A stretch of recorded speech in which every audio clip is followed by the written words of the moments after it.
Piéton ou conducteur? Vous pensez que c'est simple et pourtant, quelques détails peuvent tout changer. Naissance. Vous êtes prêts? C'est parti! Le piéton. Vous êtes piéton si vous marchez ou si vous poussez un vélo ou cyclomoteur moteur éteint à l'allure du pas.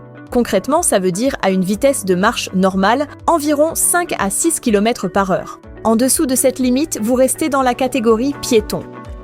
Le conducteur. Vous devenez conducteur dès que vous dirigez un véhicule avec ou sans moteur ou que vous dépassez l'allure du pas. Par exemple, pousser une voiture en panne, guider ou garder un cheval, circuler à plus de 6 km/h en trottinette ou en roller. Dans tous ces cas, vous êtes soumis aux règles de circulation applicables au véhicule, respect de la signalisation, etc.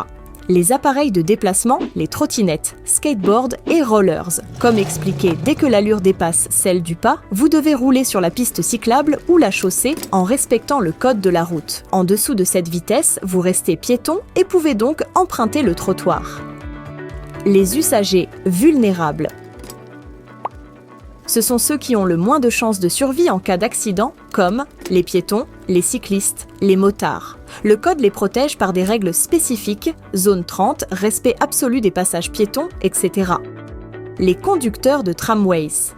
Enfin, notez que les conducteurs de tramway ne sont pas soumis à toutes les règles du code de la route, mais doivent tout de même 1. Respecter les injonctions des agents qualifiés. 2. Respecter les feux lumineux. 3. Céder le passage aux véhicules prioritaires. Retenez, on reste piéton tant qu'on est à l'allure du pas, on devient conducteur si on dépasse cette vitesse ou dirige un véhicule, les usagers vulnérables nécessitent une vigilance accrue et les conducteurs de tramway ont des obligations particulières.